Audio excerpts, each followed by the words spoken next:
በስመ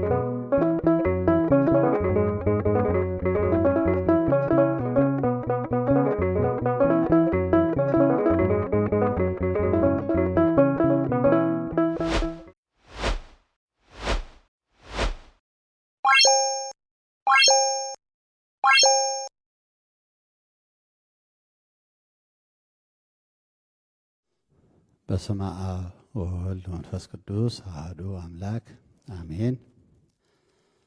የተወደዳችሁ የልዑል እግዚአብሔር ቤተሰቦች፣ የእመቤታችን የቅድስት ድንግል ማርያም ወዳጆች በልዑል እግዚአብሔር ስም እንደምን ሰነበታችሁ? እንደምን ዋላችሁ? እንደምን አመሻችሁ?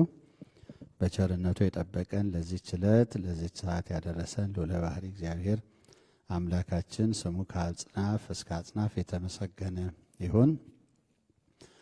ክርስቶስ ተንሥአ እሙታን አሰሮ ለሰይጣን ሰላም ኮነ።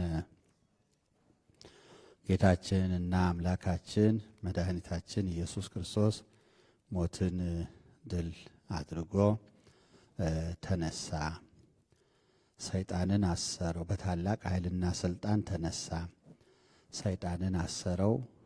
አዳምን ከነ ልጆቹ ነፃ አወጣቸው። ከዚያ ጊዜ ወዲህ ደስታ፣ ሰላም፣ እርቅ ሰፈነ ሆነ ብለን ነው የምስክርነት ቃል የተለዋወጥ ነው። በዚህ በበዓለ ሃምሳ ዘወትር የምናውቀው ኃይለ ቃል ነው። ምስክርነት ነው። ሃይማኖትን መግለጥ ነው። የምስራች ቃል ነው ለማለት ነው። ወደ ትምህርታችን እናልፋለን። ዘወትር ረቡዕ ታስታውሱ ከሆነ መንፈሳዊ አገልግሎት የሚል በጣም ሰፊ ርዕሰ ጉዳይ አንስተን ለበርካታ ሳምንት እየተማረን በዚህ ርዕስ ቆይተናል።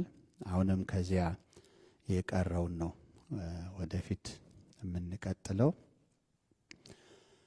የዛሬ ሳምንት መርሃ ግብር አልነበረንም። የዛሬ 15 ቀን ግን በዚሁ በመንፈሳዊ አገልግሎት ዙሪያ ትምህርት ስንማር በዋናነት ያነሳ ነው በአገልግሎት ወደ ኋላ ማለት እንደማይገባ ነው እና አገልግሎት አንደኛ በስጋዊ ሐሳብ፣ ፍላጎት፣ በጥቅም፣ በምኞት ወደ ኋላ መሳብ መጎተት እንደማይገባ፣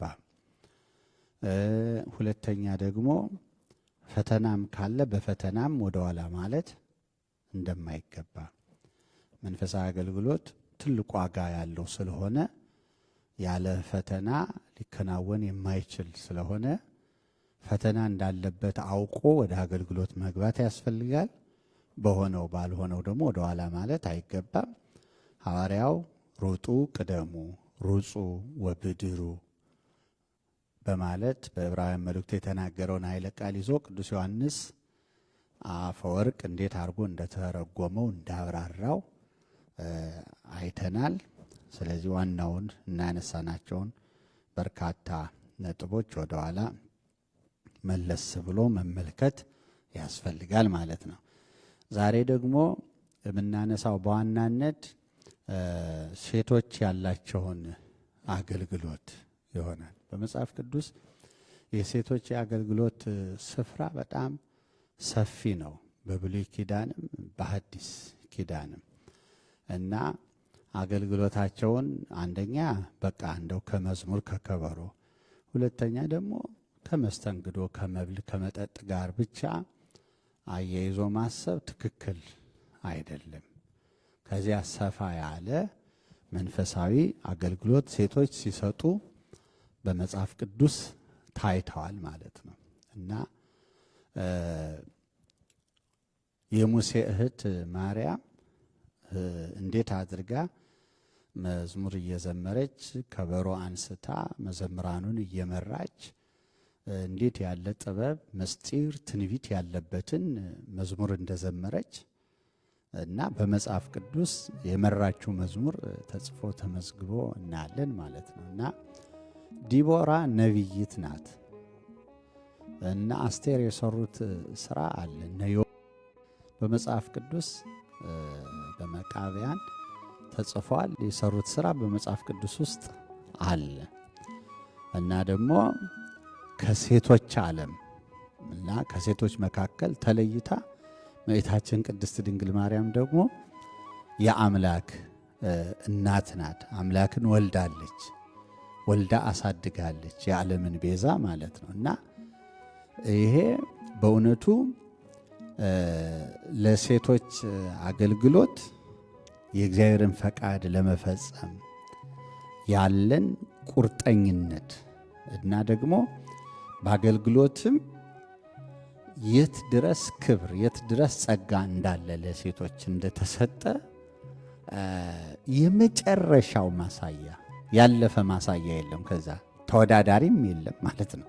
የመጨረሻው እመቤታችን ቅድስት ድንግል ማርያም ናት።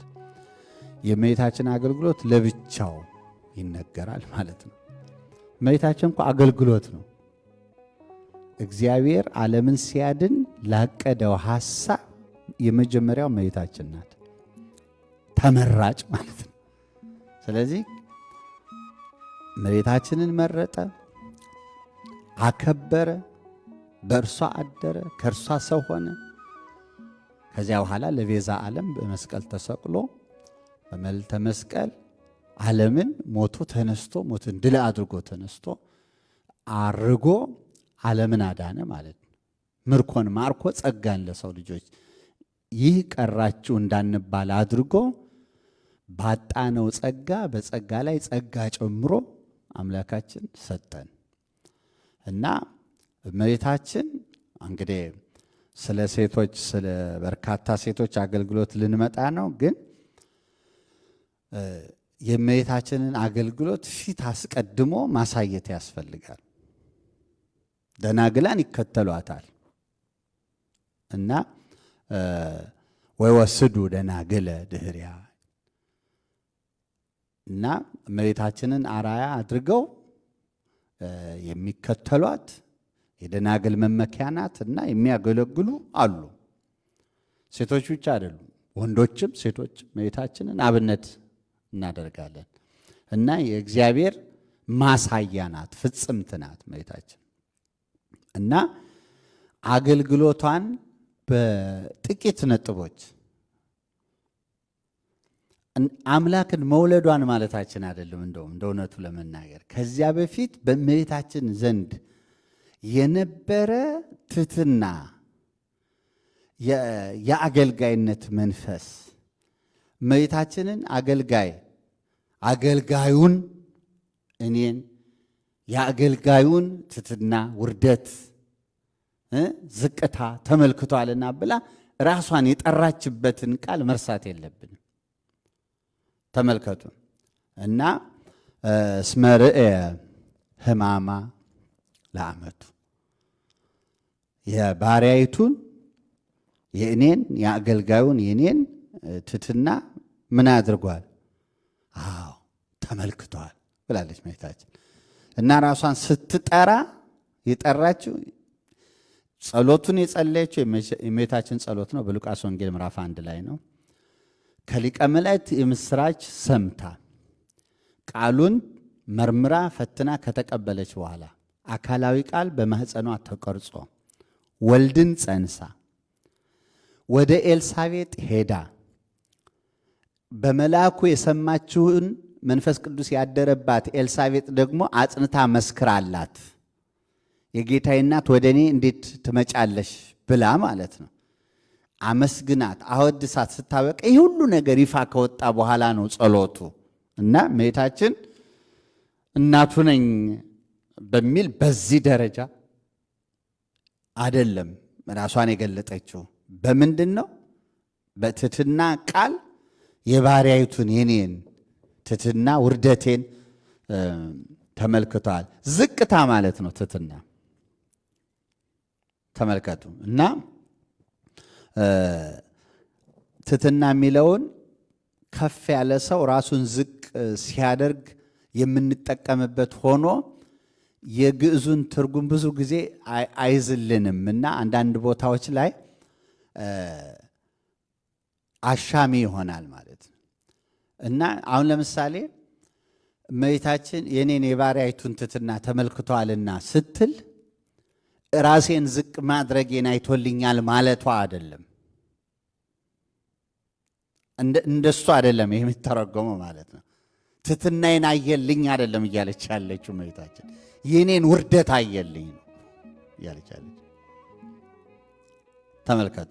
እና ንግግሩ የኔን ትሕትና አይቶልኛል ማለት ትሕትና አይደለም ማለት ነው። ውርደቴን አየልኝ ማለት ነው ትሕትና። በውርደት ሳትኖር ማለት ነው። ግን ቦታዋ ያ ሳይሆን ማለት ነው። ራሷን እንዴት እንደምታስበው እንደምትቆጥረው ነው የሚያሳየን። እና ስለዚህ ይሄ የእመቤታችንን የአገልግሎት ሕይወት ለማሳየት መነሻ የምናደርገው ሐሳብ ነው ማለት ነው። እመቤታችን ራሷን የጠራችው በምን መልክ ነው? እኔ የአምላክ እናት ነኝ፣ የብዙኃን እናት ነኝ በሚል አይደለም። ያ ሁሉ ሆኖ ታውቆ ሳይታወቅ እኮ አይደለም፣ ታውቆ አምላክ በሆዷ ሳለ ነው ራሷን ዝቅ አድርጋ የባሪያይቱን ትሕትና ተመልክቷልና። አሁን እንግዲህ እመቤታችን ለአገልግሎት የነበራትን ነገር በድርሳናት ያሉትን አንዳንድ ነጥቦች ስለ እመቤታችን የሚያትቱ ነገረ ማርያምን የሚያወሱ ድርሳናትን እየጠቀሱ ማየት ያስፈልጋል። የመጀመሪያው ምንድን ነው ያላችሁ እንደሆነ እመቤታችን ገና በቤተ መቅደስ ሳለች በሕፃንነቷ ወራት በቤተ መቅደስ ስታገለግል ነው ያደገችው። የቤተ መቅደስን ንጽሕና በመጠበቅ የምትኖረው በቤተ መቅደስ ነው። ለመጋረጃ የሚሆን ለምንጣፍ የሚሆነውን ስታበጅ ስትሰራ ሐርና ወርቅ እያስማማች ስትፈትል እንላለን። ተመልከቱ። አልባሳትን ስታበጅ ስታስተካክል ስትሰራ ነው ያደገችው። ስለዚህ እንደ እመቤታችን ማን የቤተ መቅደስ አገልጋይ አለ? ተመልከቱ። ፍጽምት አገልጋይ ናት። አገልግሎቷ ከትሕትና ጋር፣ አገልግሎቷ ከሙሉ መንፈሳዊ መረዳት ዕውቀት ጋር፣ አገልግሎቷ ከቅድስና ጋር ይህ ነው ተብሎ ሊነገር በማይችል ቅድስና፣ አምላክ ብቻ በሚያውቀው ቅድስና ተመልከቱ። በዛ ደረጃ በቤተ መቅደስ እመቤታችን ምን ነበረች? አገልጋይ ነበረች። እንድታድግ ተብሎ በሕፃንነት ተሰጠች። ግን ቤተ መቅደስ ውስጥ ስታገለግል ነው ያደገች። መጻሕፍትን ስትሰማ፣ መጻሕፍትን ስትመረምር፣ ነገረ ትንቢትን ስትመረምር ነው የኖረች።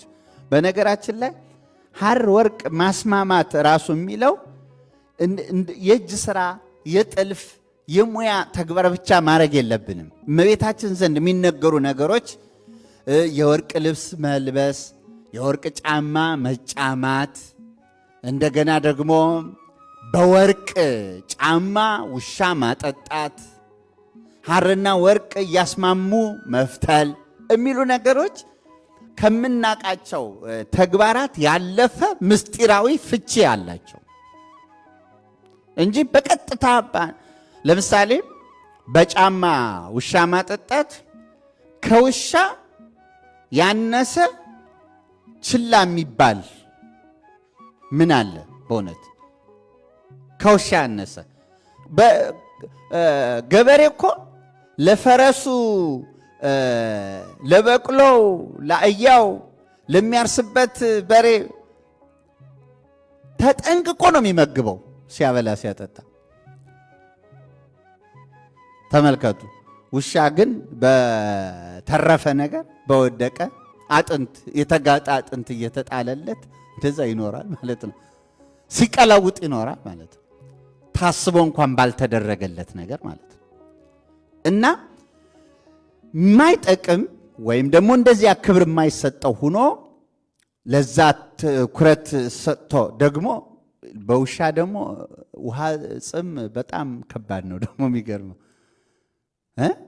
በጣም ለእሱ አስፈላጊውን ነገር መስጠት ቦታውን ተመልከቱት፣ የሚሰጠውን ትኩረት አስቡና ደግሞ ውሻ ውሃ ሲጠማው እንዴት እንደሚሆን አፉን ከፍቶ ምላሱን ዘርግቶ አይደለም እንዴ? እንዴት እንደሚሆን ይታወቃል ማለት ነው። ለዚያ ለውሻ ውሃ ያውም ብዙ ሴቶች ኖረው እነሱ ያላሰቡትን ትኩረት ያልሰጡትን ምን ነው ይሄን ውሻ ውሃ ማታጠጡት? ደግሞ ስራ ፈት አረገችን እንዴ? አያችሁ፣ ይሄ እኮ የማህበረሰቡን የወቅቱን ምልከታ። አሁን ውሻ ከሰው የበለጠ ክብር አለ። ስለ አሜሪካ ውሻ አይደለም የምናወራው፣ ልታስተውሉ ማወቅ አለብን። ስለዚህ እኔ አንድ ማስታወቂያ አይቼ በጣም ስደነቅ ነበረ። ማስታወቂያው የቻሪቲ እንትንና ኤንጂኦ ማስታወቂያ ነው እና ዶኔት እንዲደረግ ነው በቴሌቪዥን ማስታወቂያ የሚነገረው። ለእናንተ አይጎዳችሁም፣ ዶኔት አርጉ። ዶኔት ካደረጋችሁ ይህን ስራ እንሰራለን ብለው ያው ፕሮጀክቶቻቸውን ያሳዩ የለ በማስታወቂያው። እና የመጀመሪያው ማስታወቂያ በሚድል ኢስትና በአፍሪካ ያሉ የተቸገሩ የፈረሱ መንደሮች፣ የተራቡ ሰዎች፣ ሕፃናት፣ በጣም አጥንታቸው የገጠጠ በአሳዛኝ ሁኔታ ያሉ ሕፃናት ቆሻሻ ውሃ አፍሶ ለመጠጣት ጥረት የሚያደርጉ እነዚህ ናቸው የመጀመሪያ ማስታወቂያ። ከዚያ በኋላ ዶኔት አድርጉ እና ሰብስክራይብ አድርጋችሁ የሚለው ስንት ይመስላችኋል? 15 የአሜሪካን ዶላር 15 ሳንቲም ነው፣ ብር አይደለም እላችሁ። ያንን በስነ ስርዓት ያ ዋጋ ይኖረዋል እንግዲህ በስፋት እንትን ቢል። ስለዚህ ይህንን ወይ በቀን ይሆናል በሳምንት ሊሆን ይችላል። እንደዛ አድርጎ ሰብስክራይብ አድርጎ ዶኔት ስለማድረግ ነው የሚያወራ። ይሄ አይደለም እኔን ያሳሰበኝ ጉዳይና ትካዜ ውስጥ የከተተኝ። ጥቂት ቆይቶ ሌላ ማስታወቂያ መጣ ማለት ነው። ሁለተኛው ማስታወቂያ በተመሳሳይ የቻሪቲ ተቋማት ልግስና የበጎ አድራጎት ተቋማት የሚያስተዋውቁት ነው። እንዲሁ በጣም ልክ እንደ ሕፃን ልጅ አጥንታቸው የገጠጠ ውሾች መጡ። ሆምለስ ናቸው፣ ባለቤታቸው የሌለ የታመሙ ናቸው። የውሾች ማስታወቂያ ነው እና ለግሱ፣ እነዚህ ውሾች እናንተ በምታደርጉልን ልገሳ ይሄን ይመስለዋል በንጽጽር እያሳዩ። አሁን ደግሞ እንዲህ ያሉ ውሾች አሉ። ከዚያስ 20 የአሜሪካን ሳንቲም ዶላር ነው የሚጠይቁት። ራሱ አያሳመመም? ማስታወቂያው ራሱ በንጽጽር 15 ሳንቲም ለሰው 20 ሳንቲም ለምን ለውሻ። እና ስለዚህ የምናወራው ስለ ውሾች ስለ አሜሪካ ውሾች አይደለም የሚለው ግልጽ እንዲሆንልን ነው። እዚህ የሕክምና ተቋማቶቻቸውን ብታዩ በቤት ውስጥ የሚደረግላቸው እንክብካቤ፣ በየስቶሩ በየሞሉ ውስጥ ለነሱ ያለ እንትኑ ሼልፉ ምኑ በጣም አስደናቂ ነው።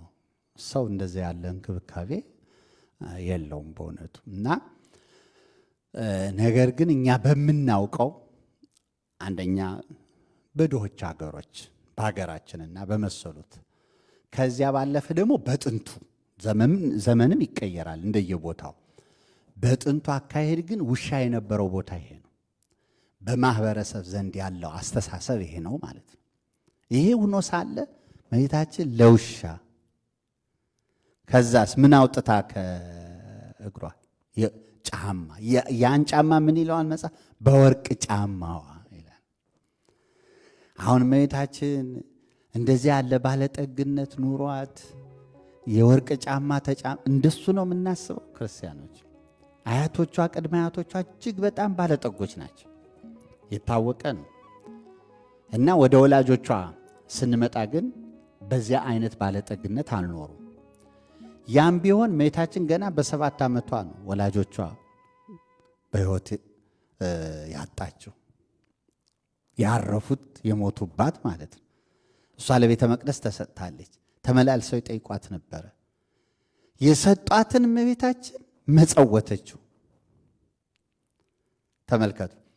በዛ ላይ በመጽሐፍ እንደተጻፈ የእናቱን ምቾቷን ድሎቷን አይወድላትም ጌታ ተብሎ ተጽፏል።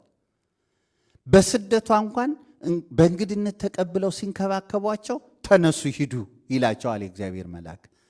በጣም ምቾት የሚሰጥ ቦታ አለ አይደለም? አንዳንድ ሰው በጥሩ ይቀበላል፣ አንዳንድ ሰው ፊት ይነሳል አይደል? ስለዚህ ጥሩ ቦታ ሲገኝ ይበቃቸዋል፣ ይሄ ተድላ እንዳይበዛ እያለ መልአከ እግዚአብሔር ተነሱ ሂዱ ይላቸዋል። እመቤታችን በምድር ላይ በምቾት አልኖረችም፣ በድሎት አልኖረችም። እና የወርቅ ጫማዋ ማለት ምን ማለት ነው የሚለውን ለማምጣት ነው። ሩቅ ትንታኔ የመጣ ነው ይሄን ለመግለጽ።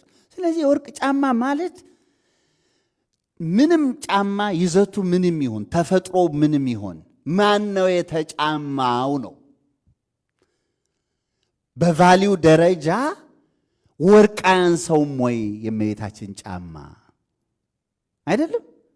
በክብር ደረጃ፣ በዋጋ ደረጃ፣ በንጽህና ደረጃ ተመልከቱ። የእመቤታችን ጫማ ወርቅ አያንሰውም ወይ? ለዚያ ነው። ስለዚህ እመቤታችን ይህን አደረገች ሲባል በጣም ሊትራል የሆነ እንትን እኛ በምናውቀው በቋንቋ ሕግ ብቻ የቃል ለቃል ፍቺ እየሰጠ ነው እንዳንሄድ ትርጓሜውን ለማለት ነው። ስለዚህ መጽሐፍ ስለ ጫማ ብቻ እኮ አይደለም፣ የወርቅ ልብስ ተጎናጽፋና ተሸፋፍና ንግስቲቱ በቀኝ ትቆማለች ነው እኮ የሚለው። ወርቅ እንዴት ነው የሚለበሰው? በልብስ ላይ ይሄ ዛሃው ምኑ ዘርፍ ወይም ደግሞ ጌጥ ወይም ቁልፍ የመሰለ ነገር ማድረግ ይቻል ይሆናል። ወርቅ ልብስ ይሆናል? ተመልከቱ። በልብስ ውስጥ በሆነ መልኩ ሊካተት ይችላል ማለት ነው እንጂ ወርቅ ልብስ የሚሆን ነገር አለ፣ ብረት እና የወርቅ ልብስ ተሸፋፍና ማለት ምን ማለት እንዴት ያለ የቅድስና የንጽህና ጌጥ እንዳጌጠች ማሳያ እና እንዲህ ያለውን በመረዳት ደረጃ ያልወሰደው ሰውና በራሱ የቋንቋ ችሎታና አረዳድ በስጋ በደም ብቻ እያሰበ የሚሄድ ሰው እንዲህ ያሉ ንግግሮች ፍጹም ሐሰት ሊመስሉት ይችላሉ። ግን የሚናገረው መጽሐፍ ቅዱስ ነው። መረሳት የሌለበት ነገር በድርሳናት በአዋልድ ያገኙትን ሰዎች ለመንቀፍ ጎበዞች ናቸው፣ ጀግኖች ናቸው። መጽሐፍ ቅዱስ ላይ ክርስቲያንን የሚሉት በተለይ አይበረቱም። መጽሐፍ ቅዱስ ላይ ለምን? ራሳቸውን መንቀፍ ስለሚሆንባቸው ያመኑበትን እንጂ ገድላት፣ ድርሳናት፣ ተአምራት እኒህ መጽሐፍት ከሚሉት በላይ የሚናገረው ማን ነው ለማለት ነው? መጽሐፍ ቅዱስ ነው። ይህን የመሰለውን የወርቅ ልብስ ተሸፋፍናና ተጎናጽፋ ይላል። እልፍ ሲልስ መጽሐፍ ቅዱስ ስለ አንዲት ሴት ሲናገር ምን ይላል? በራእይ መጽሐፍ ላይ የወርቅ ልብስ ተሸፋፍና ተጎናጽፋ ያለው ነቢየ እግዚአብሔር ዳዊት ነው። ተመልከቱ። ወትቀውም ንግሥት በየማንከ በአልባሰ ወርቅ ውጽፍት ወሁብርት ይላል። የወርቅ ልብስ ተሸፋፍና ተጎናጽፋ ይላል። በዮሐንስ ራእይ ላይ ደግሞ አንዲት ሴት ነበረች፣ ታላቅ ሴት ይላል። ይቺ ሴት በራሷ ላይ የ12 ከዋክብት አክሊል የሆነላት። አያስደንቅም? ይሄ ደግሞ የ12 ከዋክብት አክሊል የሆነላት ፀሐይን የተጎናጸፈች እና ጨረቃን የተጫማች አንዲት ሴት ነበረች ይላል። ልትወልድ ደርሳ ነበር ደግሞ ይላል ማለት ነው። አያችሁ? ይሄ ተመልከቱ። እና አሕዛብን ሁሉ በብረት በትር ቀጥቅጦ የሚገዛውን ወንድ ልጅ ወለደችው ይላል። በመጨረሻ ማን ሊሆን ይችላል? ጌታችን መድኃኒታችን ኢየሱስ ክርስቶስ ነው። እሱን የወለደች ማን ናት? እመቤታችን ቅድስት ድንግል ማርያም ናት። አንዳንድ ሞኞች አሉ፣ ቤተ ክርስቲያን ናት ይላሉ። ክርስቶስን እመቤታችን ወልዳው ቤተ ክርስቲያን ናት ክርስቶስን ያስገኘች ለማለት ደፍረው ለእመቤታችን ነው ይሄ ቃል የሚለው መቀበል የሚጨንቃቸዋሉ ማለት ነው። እንዴት አይነት መሸሽ ነው! እንዴት አይነት መራቅ ነው! እንዴት አይነት የልብ ድርቀት ነው! ተመልከቱ። እና እመቤታችን ቅድስት ድንግል ማርያም በዚህ ክብር ነው የተገለጸችው። ተመልከቱ። እና በቤተ መቅደስ ሳለች ምንድናት? አገልጋይ ናት። አገልጋይ ናት። በትህትና በቅድስና እመቤታችን አገልጋይ ናት። ቤተ መቅደስ እንዲህ ስታገለግል ኖረች። ከቤተ መቅደስ ደግሞ ትውጣልን ብለው በክፋት አይሁድ እንድትወጣ ሲያደርጓት የኖረችው የተቀመጠችው የት ነው? በአረጋዊ በዮሴፍ ቤት ነው። አረጋዊ ዮሴፍ ዘንድ ደግሞ ዮሴፍን የምትራዳ የምታገለግል አረጋዊ ነው። ተመልከቱ፣ ሚስቱ ሞታበታለች፣ ልጆች አሉት። ስለዚህ ልጆቹን የዮሴፍን ልጆች እኮ እመቤታችን ከልጇ ጋር ያሳደገች ናት።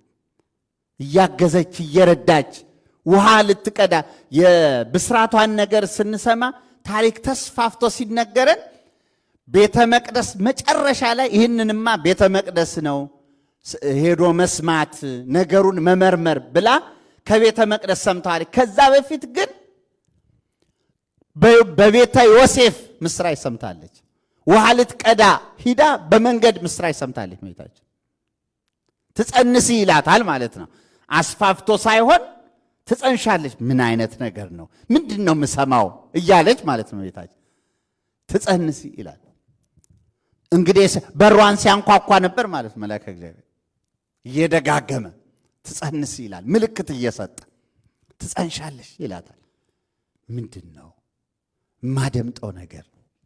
ይህ ወለብታ ምንድን ነው? ውልብ የሚል ነገር ድምፅ ተመልከቱ። ሊጸልዩበት አይገባም። እንዲህ ያለውን የሚርቅም ከሆነ እንዲርቅ ማለት ነው። ፈተናም ከሆነ ምሰማው ድምፅ ምንድን ነው? ሔዋን እናቴን ያሳተ የሰይጣን ድምፅ ነው? ከእግዚአብሔር ነው? ምንድን ነው እያለች ማለት ነው። ተመልከቱ። እና በዮሴፍ ቤት ምን ስታደርግ ኖራለች ለማለት ነው። ዮሴፍን ስታገለግል ኖራለች። በቤተ መቅደስ አይደለም አንድ አገልግሎት። ከዛስ በአረጋዊ በዮሴፍ ቤት አረጋዊ ነው። እሱን ስትላክ፣ ከዚያም እንጨት ስትለቅም፣ ስትሰብር፣ ውሃ ስትቀዳ፣ ቤት ውስጥ የሚሰራ ስራ ስትሰራ፣ ስታከናውን፣ ስትንከባከብ፣ ስትመግብ አረጋዊውን ኖራለች እመቤታችን። ረዳት የሌለውን እሱ ጠባቂዋ ነው አይደለም፣ ታዛዧ ነው፣ አገልጋዩዋ ነው። እሷ ግን ታገለግለዋለች እና እኔማ እንዴታ ያገልግለኝ እንጂ ባይ አይደለችም እመቤታችን ማለት። እሱ ብቻ አይደለም፣ ገና በቤተ መቅደስ ሳለች የምስራች በሰማች ጊዜ ምስራቹን የነገራት መልአክ ለእመቤታችን ምን ነግሯታል? ሌላ ምስጢር ነግሯታል። ምንድን ነው? ኤልሳቤጥ ጸንሳ ጽንሷን ሰውራለች በስተርጅና። ሰውም ደግሞ መተረቻ እንዳያደርጋት በስተርጅና የመጣ ነገር ስለሆነ ፍጻሜው ስለማይታወቅ ጥበብ በተሞላ ሁኔታ ጽንሷን ሰወረች ይላል። ማንም እንዲያውቅባት አልፈለገችም። ይህንን እሷ ሸሽጋ ያዘችውን ነገር የልቧን እመቤታችን ለምስጢር ታማኝ መዝገብ ስለሆነች መልአኩ ነግሯታል። ኤልሳቤጥ የሰወረችውን ማን ነገራት? መልአኩ ለእመቤታችን ነግሯት። እመቤታችን ወደ ኤልሳቤጥ ሄደች። እንኳን ደስ ያለች አለቻት። ታሪኩ በመጽሐፍ ቅዱስ ተጽፏል በሉቃስ ወንጌል። እኛ ግን አሁን ያን ምልልሱን ሰፋ ያለውን ምስጢር ያለውን ንግግር አይደለም። በኤልሳቤጥ ቤት እመቤታችን እንዳገልጋይ ነው የቆየችው። ልብ በሉ። ባልና ሚስቱ ዘካርያስ ካህን ነው፣ በዕድሜው አርጅቷል። ኤልሳቤጥም አርጅታለች። እንደገና ጽንስ መጣ። እንኳንና በስተርጅና ላሉ ባልና ሚስት ይቅርና በአፍላ ጉልበት ወጣትነት ያሉ እንኳ ሰዎች በጋብቻ ገና በሙሽርነት ያሉ ልጅ ሲመጣ እንዴት ያስጨንቃል፣ እንዴት ያሳስባል። እንደው በእናቶቻችን አይደል እየታረስ እናቶች እህቶች ይህን ያውቃሉ።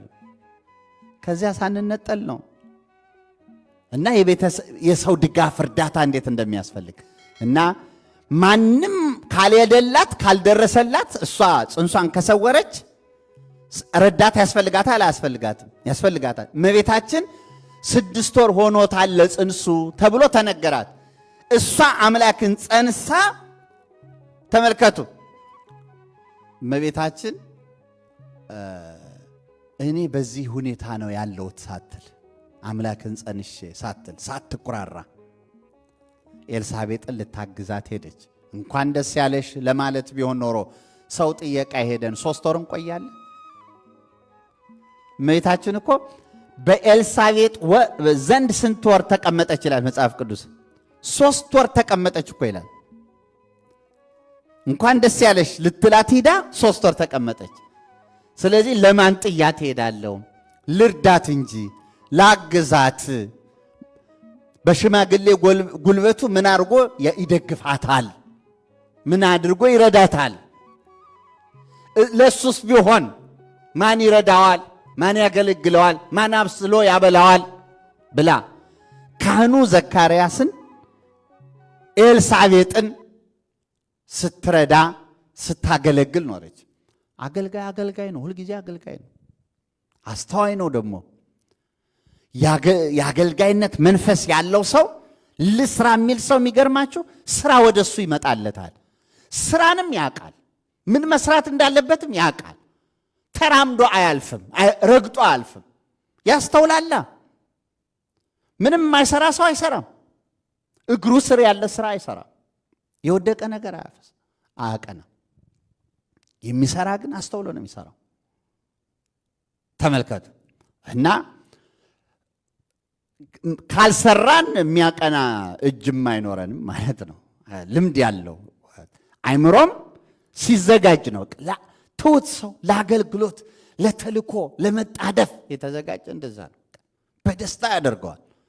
ቅልጥፍናው ያምርበታል። ደግሞ ሲሰራውም ራሱ አስቦ ያደርገዋል። እስኪታዘዝ አይጠብቅም፣ እስኪጠራ አይጠብቅም። እመቤታችን አልተጠራችም፣ ፈቅዳ ነው ሄደችው። ተመልከቱ። እና በራሷ ኤልሳቤጥን እንደዚያ አድርጋ ረዳቻት። ልክ 3 ወር ተቀመጠችና ጽንሱ ስንት ወር ሞላው ማለት ነው? 9 አይደለም? አሁን እንደውም ከዚህ በኋላ የበለጠ እርዳታ ያስፈልጋታል አይደለም? እመቤታችን ግን ከዚያ በላይ አልቆየችም። በኤልሳቤጥ ቤት ተነስታ ምን አደረገች? ሄደች፣ ተመለሰች ይላል ማለት ነው። እና ሚስጥሩ ምንድን ነው? እመቤታችን መቅደስ አይደለች? አማናዊት መቅደስ አይደለች? ስለዚህ ኤልሳቤጥ እሷ ፊት መውለድ የለባትም ማለት ነው። መቅደስ ውስጥ እንደ መውለድ ነው የሚሆነው ማለት ነው። እመቤታችን መቅደስነቷን ታውቃለች። ስለዚህ ኤልሳቤጥን ሂጂ አትላትም፣ እሷ ትሄዳለች እንጂ። እመቤታችን 3 ወር ሲሞላት ምን ትሁን ብላ ጥላት ሄደች ደግሞ እንዳንል እግዚአብሔር ልጅ እንደሰጣት ረዳት አጋዥም እንደሚሰጣት እንዴት አድርጎ እንደሚንከባከባትም ታውቃለች እመቤታችን። ይሄ ቸግራት በቃ በአገልጋይ በመራዳት በመደገፍ የጎደለ በመሙላት ነው እመቤታችን የምትታወቀው። ሰርግ ቤትስ? ሰርግ ቤት እኮ እመቤታችን አገልግሎት እኮ አላት። ሲጀምር ሰርግ ቤት በቃና ዘገሊላ ዮሐንስ ምዕራፍ 2 ላይ የእመቤታችንን አገልጋይነት ነው እኮ የሚነግረን። ወሃለወት ህየ እሙ ለእግዚእ ኢየሱስ፣ የኢየሱስ ክርስቶስም እናት በዚያ ነበረች ነው የሚለው። መቼ እንኳን እንደሄደች አይናገርም። ከዚያ በኋላ ኢየሱስ ክርስቶስ ደቀ መዛሙርቱም ወደ ሰርጉ ታደሙ ይላል። ለኢየሱስ ክርስቶስና ለደቀ መዛሙርቱ መጠራት ግብዣ ይናገራል መጽሐፉ። ታደሙ የሚል ቃል አለው። እመቤታችንን ግን በዚያ ነበረች ይላል። የተጠራ ሰው በተጠራበት ሰዓት ነው የሚሄደው አይደለም? እመቤታችን ግን ቀድማ ነው ሄደችው። ሰርግ ቤት ቀድሞ የሄደ ሰው ሊበላ ነው የሚሄደው? ሊጠጣ ነው የሚሄደው? ለምንድን ነው የሚሄደው? ቀድሞ መሄድ ዘመድ ናትና ይላል ትርጓሜያችን። አንድም ተጠርታ ይላል፣ በአንድምታ ያመንሷል። ተመልከቱ፣ ዘመድ ናት፣ ደግ ጎረቤት ናት እመቤታችን። ሰው ሐዘን ደስታ ሲገጥመው ደግ ጎረቤት ዝም ብሎ አያይም፣ እያወቀ ማለት ነው። ቁጭ አይልም። ምን እንርዳችሁ፣ ምን እናግዝ ብሎ ይመጣል። ቀደም ብሎ ምን ትሉኛላችሁ ይላል። የሚገባውን ማድረግ ያለበትን ያደርጋል ማለት አስቦ ማድረግ ያስፈልጋል። አገልጋይነት እንደዚህ ነው። እመቤታችን በሰርጉ ቀድማ ተገኝታለች። ያም ብቻ አይደለም። ከሰርጉስ በኋላ የወይን ጠጅ ባለቀ ጊዜ ደግሞ ምን ምን አለች? ልጇን ልጄ የወይን ጠጅ እኮ የላቸውም አለች። ከዚህ በላይ መሯሯጥ አለ? ማስተናበር አለ እንዴ? ልጇን ብቻ መጠየቅ ነው እንዴ? አገልጋዮቹን ሄዳ ሰው እኮ አላከችም። ኩሎ ዘይቤለክሙ ግበሩ የሚላችሁን አድርጉ ብላ እኮ የነገረቻቸው እሷ ራሷ ናት። ልጄ እንዲህ ብሏል፣ እስቲ ጥሯቸው፣ ንገሯቸው፣ እንዲህ በሉ እኮ አላለችም እመቤታችን። ከዚህ በላይ መሯሯጥ አለ ወይ ነው? አያችሁ፣ በጎደለው ቦታ ተገኝቶ መሙላት አለ። ስለዚህ እመቤታችን ቅድስት ድንግል ማርያም ወላዲተ አምላክ የአምላክ እናትነቷ እንዲሁ ዝም ብሎ ድንገት የመጣ ነገር አድርጎ ማሰብ አለማስተዋል ነው። በመጽሐፍ ቅዱስ በአጭር ገጸ ንባብ ይጻፍ እንጂ የእመቤታችን ነገር በጣም ጥልቅና ሰፊ ነው። ተመልከቱ። ስለዚህ በአምላክ ዘንድ የተመረጠች፣ በቤተ መቅደስ ያደገች፣ በአገልግሎት በፍጹም ትሕትና ቀደም ሲል እንደገለጸ በቅድስና በማስተዋል በጥበብ በአይምሮ ተመልከቱ፣ በመንፈስ ቅዱስ ምሪት ስታገለግል የኖረች ናት እና ደካማውን ሁሉ ደግሞ አይደለም ምእመኑንም ካህኑንም ደካማውንም እርዳታ የሚያስፈልገውን ሁሉ ጉዳይ ያለበትን ሁሉ አይደለም እመቤታችን ስታገለግል ነው የኖረችው። እንደው የጸሎት የምልጃ ጉዳይ ብቻ አልነበረም። በአካል በመውጣት በመውረድ በመላላክ በዚህ ደረጃ ስታገለግል ነው የኖረችው እመቤታችን። ስለዚህም እንዘ አመቱ እሙረሰያ ባሪያው አገልጋዩ ስትሆን ምኑ አደረጋት? እናቱ አደረጋት። እናቱ አደረጋት። እግዚአብሔርን ማገልገል ደግሞ ሌላ እንዳይመስላችሁ። አሁን እኮ እኛ እግዚአብሔርን በቤተ መቅደስ እግዚአብሔርን ማገልገል እንላለን፣ ግን በትክክል ስናየው ማንን ነው የምናገለግለው? አያችሁ፣ ምንድን ነው የራቀውን ነው የምናቀርብለት። ርቦት እናበላዋለን፣ እግዚአብሔርን ጠምቶት እናጠጣዋለን፣ ልብስ እናጥብለታለን፣ ቤት ምንድን ነው የምናደርግለት? የእግዚአብሔር ቤት ቤታችን አይደለም? ለራሳችን አይደለም ንጽሕናው? ተመልከቱ። ስለዚህ በእግዚአብሔር ስም ሰው ለሰው የሚያደርገውን ስራ ነው፣ አምኖ እግዚአብሔርን ፈርቶ የሚያደርገው ስራ ነው እግዚአብሔርን ማገልገል። ተመልከቱ። የእግዚአብሔርን ፈቃድ ስንፈጽም የምናገለግለው ግን ሰውን ነው። ነገር ግን የእሱን ፈቃድ ሲሆን የምንፈጽመው እግዚአብሔርን ማገልገል ይባላል። ስለዚህ ቁም ነገሩ የሚታየውን ስራ ብቻ እንዳናይ ነው። እግዚአብሔርን ማገልገል የሚያሰኘው አገልግሎታችን በሌላ አነጋገር በቀጥታ አገልግሎቱን ለእግዚአብሔር ስለምንሰጠው አይደለም ማለት ነው። ፈቃዱን እየፈጸምን ስለሆነ ነው ማለት ነው። አይደለም አገልግሎቱ የእግዚአብሔር አገልግሎት የሚባለው መንፈሳዊ አገልግሎት የሚባለው ያ ከሆነ ጉዳዩ በመጽሐፍ የተጻፈ መንፈሳዊ ቢመስልም በተልእኮ በዓላማ በአስተሳሰብ በፍላጎቶቻችን በአመለካከታችን ግን ግለሰቦችን ለመጥቀም በሚል ሐሳብ ወይም የግለሰቦችን ፈቃድ የራሳችንንም ጨምሮ ማለት ነው ለማሟላት በሚል አመለካከት ከሆነ የምናገለግለው አገልግሎቱ ስጋዊ ደማዊ አገልግሎት ነው። የሚሰራው ስራ ቦታው ቤተ መቅደስ ሊሆን ይችላል፣ አያስደንቅም። ስራውም ደግሞ መንፈሳዊ ስራ እኛ የምናውቀው መንፈሳዊ ስራ ሊሆን ይችላል። ግን እኛ አመለካከታችንን ዓላማችንን ስናዞረው ይቀየራል ማለት ነው። ራሳችንን ማገልገል ይሆናል ማለት ነው። እና ቅዱስ ጳውሎስ በቆላሲስ መልእክቱ ኩሉ ይሄሊ ትካዘ ርእሱ ሁሉ የራሱን ያስባልና ወአኮ ዘክርስቶስ የክርስቶስን አይደለም። የራሱን ጥቅም እያሰበ ነው አገልግሎት የሚሰጠው ይላል። ሁሉ የሚደክመው የራሱን ያ የክርስቶስን ሐሳብ ማገልገል አይባልም። እና የእግዚአብሔርን ሐሳብ ስለማገልገል ተምረናል ከዚህ በፊት። በገዛ ዘመኑ የእግዚአብሔርን ሐሳብ አገለገለ ብለን ዳዊትን ጠቅሰን በሐዋርያት ሥራ ተምረናል። ወደዛ እንመለስም። ስለዚህ እግዚአብሔርን ማገልገል ያስፈልጋል። እግዚአብሔርን የምናገለግለው ፈቃዱን በመፈጸም እሱን ደስ በሚያሰኝ መንገድ ሰዎች የሚታገዙበት፣ የሚጠቀሙበት፣ የሚረዱበት፣ የሚደገፉበትን ስራ ስንሰራ ነው። ለነፍሳቸው ስናስብላቸው፣ ለስጋቸው ስናስብላቸው ማለት ነው የሚጠቀሙበት። ግን ያ ከስጋዊ ዓላማ መውጣት አለብን ማለት ነው። በተሻለ ዓላማ በመንፈሳዊ ዓላማ ስናገለግለው ነው አገልግሎታችን ከእግዚአብሔር ጋር የሚያገናኘን የሚሆነው። እና በጣም ብዙ ድካም እየተደከመ አሳሳቢው ጉዳይ ምን ይመስላችኋል? በመንፈሳዊ አገልግሎት ከአገልግሎት ውጭ የሆኑ ምንም አይነት አገልግሎት የማይሰጡ ወይም ትርጉም የማይሰጣቸው ለዛ የማይተጉ ሰዎች ይኖራሉ። በጣም የሚደክሙ ደግሞ እረፍት ያጡ አገልጋዮችም ይኖራሉ። በጣም እረፍት ያጡ አገልጋዮች ግን አገልግሎቱ ከእግዚአብሔር ጋር የሚያገናኘኝ ነው ወይስ አይደለም ብሎ መመርመር ግን ይጎድለናል ክርስቲያኖች።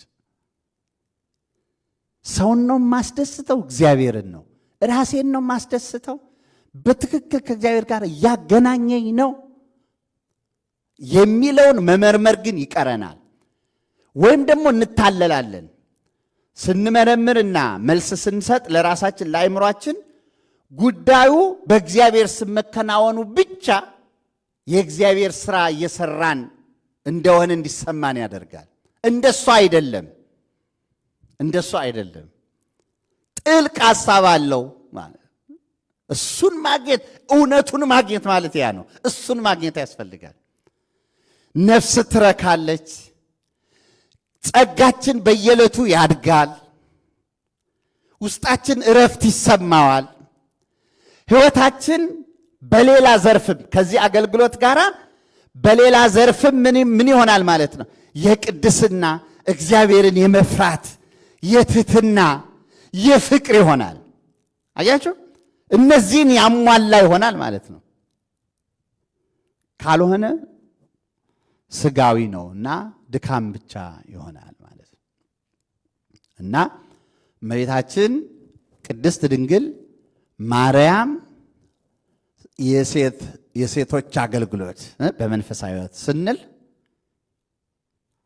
ፊት አውራሪ ናት ማለት ነው። ከዚያ አሁን አምላክን ወለደች። ከዚያ በኋላ እኮ ብዙ ነገር አለ ተመልከቱ። እና አጥቶ ማሳደግ፣ አዝሎ ተሸክሞ ወዲህ ወዲያ ማለት አለ። አዝላ ተሰዳለች እመቤታችን እና በሚያስተምርበት ጊዜ ከዳን እስከ ቤርሳቤ ከጫፍ እስከ ጫፍ ተንከራታለች እመቤታችን። አብራው ትዞር ነበር፣ አብራው ትንከራተት ነበር። እና ከልደቱ እስከ ስቅለቱ ያለውን ተመልከቱ፣ እስከ ሞቱ ያለውን ተመልከቱ። ከእግረ መስቀሉ ስር እመቤታችን አልተለየችም። ከእግረ መስቀሉ ስር እናት እናት ብሎ ለዮሐንስ እስኪሰጣት ድረስ አለች እመቤታችን። ሐዋርያት የመንፈስ ቅዱስን ጸጋ ሲቀበሉ በበዓለ አምሳ እመቤታችን እዚያ አብራቸው ነበረች። ከ120 ቤተሰብ አብራለች። ብዙ ሴቶችም ነበሩ ይላል። በአንድ ልብ በጸሎት እየተጉ ሳለ የኢየሱስም እናት በዚያ ነበረች ይላል። ብዙ ሴቶች ብሎ ከሴቶቹ እንዳንዱ አይደለም የሚጠቅሳት። ብዙ ሴቶች ነበሩ። ከሴቶች የተለየችዋ እሷም የኢየሱስ ክርስቶስ እናት ወላዲተ አምላክ እዚያ ነበረች ይላል። ተመልከቱ።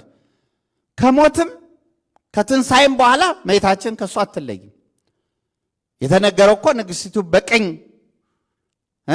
ትቆማለች፣ የወርቅ ልብስ ተሸፋፍና ተጎናጽፋ ተብሎ ነው የተነገረው። የት ቦታ ነው የምንለያት? ከዚያስ በኋላ ማለት ነው። እና ታዲያ አምላክን ከወለደች በኋላ ያላትን አገልግሎት ምን ብለን እንገልጸዋለን? በምን ቃል፣ በምን አንደበት? በቃ አምላክን እያየች እሱን እኮ ማናገር እኮ በቃ ጸሎት ነው። አብሮ መሆን እኮ ባለ ዘመን ሁሉ ባናገረችው መጠን ሁሉ እኮ እግዚአብሔርን ማናገር ምንድን ነው? ጸሎት አይደለም? እና በጣም በሚያስደንቅ ሁኔታ እመቤታችን ባህታዊት ናት። በትዕርምት፣ በጾም፣ በጸሎት፣ በሰጊድ የኖረች ናት። በንጽህና በቅድስና ያጌጠች ናት። ዘላለማዊት ድንግል ናት። ወላዲተ አምላክ ናት። የጭንቅ አማላጅ ናት። ተመልከቱ፣ ገደብ የለሽ ምልጃ ማለት ነው። ምንም ፊት ማስመልስ አንገት ማስቀልስ የእናት አማላጅ ናት እመቤታችን ቅድስት ድንግል ማርያምና እንደው ፍቅሯ ብቻ በልቡናችን እንዲሳል የተሳለው እንዲጸና የተማጸኑ መኖር ትልቅ ሀብት። ይህንን በቃ ሸሽጎ ደግሞ ሰስቶ መኖር፣ ፍቅሯን በስስት ይዞ መኖር ነው የሚያስፈልግ በእውነቱ። እና የእመቤታችን የአገልግሎቷን ነገር እንደው አሁን መንደርደሪያ ለማድረግ ነው እንጂ ተናግረን ገለጥ ነው ማለትም አይደለም። ግን እኛ ትኩረታችን ዋናው ስለ ሴቶች አገልግሎት ደግሞ አሁን በመደብ ልናመጣው ነው ማለት። ስለ አገልግሎት ዘርፈ ብዙ ነጥቦችን ስናነሳ ነበር። አሁን ደግሞ በሴትነት ደግሞ በቤተ ክርስቲያን ውስጥ ያለ አገልግሎት ምን ይመስላል? እነማን ነበሩ? ምን አይነት አገልግሎት ሲሰጡ ቆይተዋል የሚለውን ደግሞ እናነሳለን ማለት ነው። እግዚአብሔር እድሜ ጤና ይስጠን። ለዛሬ ቆየን። የሰማነውን በልቦናችን ጽላት ይጻፍልን። የእግዚአብሔር ቸርነት የድንግል ማርያም አማላጅነት አይለየን። አሜን አሜን። አውራ ያሰማን።